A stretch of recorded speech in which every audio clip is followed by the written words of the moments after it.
अस्सलाम वालेकुम friends, welcome back to Top Smarties. Drama serial Humraaz, जिसकी फाइनली हमने फर्स्ट एपिसोड देखी और फिर सेकंड एपिसोड का प्रोमो भी देखा। लेकिन इससे पहले कि हम सेकंड एपिसोड का प्रोमो आपसे डिस्कस करें, हम फर्स्ट एपिसोड को एलेबोरेट करना चाहते हैं।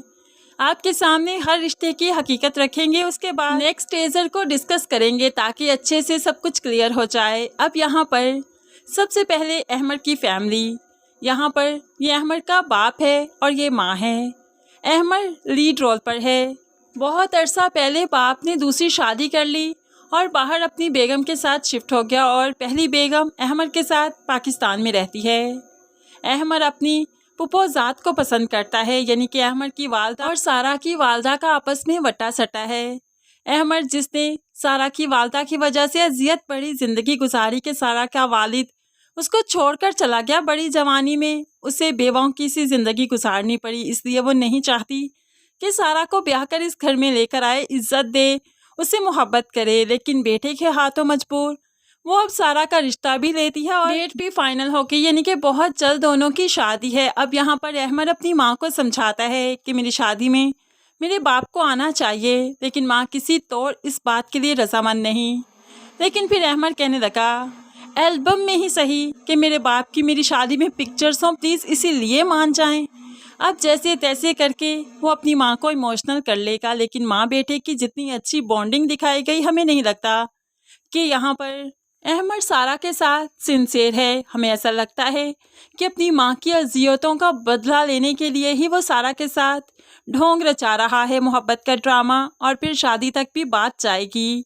लेकिन है ये सब कुछ हमें आगे चलकर ही मालूम पड़ेगा। सारा के करैक्टर में हमें शुरू से ही चीटिंग की स्मेल आती है कि वो किसी रिश्ते के साथ सिंसियर नहीं। अहमद जो कि उस पर जान लुटाता है, उससे शादी कर रहा है, उसकी शादी भी फाइनलाइज हो गई, लेकिन फिर भी वो फराज से भी फ़ोन पर बात करती है और अहमद का भी दिल बहलाती है। अजीब लड़की दिखाई गई फराज, जो कि साइम का भाई है। साइम तो अपने भाई पर जान निछावर करता है। भाई बाद में, पहले वो हर मुश्किल के आगे खुद खड़ा रहता है। तभी तो यूनिवर्सिटी में जब लड़ाई हुई तो वो भाई को पीछे करके खुद हाथापाई पर उतर आया, यहाँ तक कि जेल तक भी पहुँच गया, लेकिन भाई पर खरोश नहीं आने दी। अब यहाँ पर जब भाई यानी कि फराज अपने भाई सैम की बेल करवाने चाहता है तो सामने अम्मारा मौजूद थी। अम्मारा फराज को बहुत पसंद करती है, उससे शादी करना चाहती है, लेकिन फराज के टेंशन्स सारा की तरफ हैं। बेशक सारा तो उसे धोखा ही दे रही है। साइम ये तो जानता है कि उसका भाई किसी को पसंद करता है, लेकिन आज तक उसने सारा की पिक्चर्स नहीं देखी। शायद कभी फराज ने अपने मोबाइल पर रखी ही नहीं, क्योंकि फराज की अटेंशन कभी भी सारा को बदनाम करना, जलील करना नहीं, बल्कि उसे अपनी इज्जत बनाकर इस घर में, अपने घर में लाना है। लेकिन सारा तो किसी और की ही इज्जत बनने जा रही है। ऐसे में डेट फिक्स हो जाने के बाद भी सारा फराज से मिलना नहीं छोड़ती, उसे ऐसे मिलती है जैसे कुछ हुआ ही नहीं। अब यहाँ पर दोनों क्वालिटी टाइम गुजारते हैं एक दूसरे के साथ। खूब अच्छे से वक्त गुजारने के बाद जब फराज घर आया तो आज फिर साइम पूछ लेता है, मुझे उसकी पिक्चर तो दिखाओ। लेकिन फराज किसी भी तौर सारा को किसी और से डिस्कस करने में इंटरेस्टेड नहीं, यहाँ तक कि अपने भाई के साथ भी। तो फिर ड्रामे में अब बहुत ही हॉट सीन आता है जब यहाँ पर फराज को कुछ लोग आकर जान से ही मार जाते हैं। होप सो ये वही लोग हैं जिनका साइम से फराज की वजह से यूनिवर्सिटी में झगड़ा हुआ था और अब बदले की वजह से वो फराज को मार रहे हैं, या फिर ये बाद में जाकर ही मालूम पड़े कि अम्मार ने ही इन लोगों को हायर किया हो और मरवाया हो फराज को, क्योंकि शायद अम्मार सारा की टेंशन्स जान चुका हो। लेकिन ये सब कुछ हमें आगे चलकर, बहुत आगे चलकर मालूम पड़ेगा कि आखिर फराज को किसने क्यों मरवाया।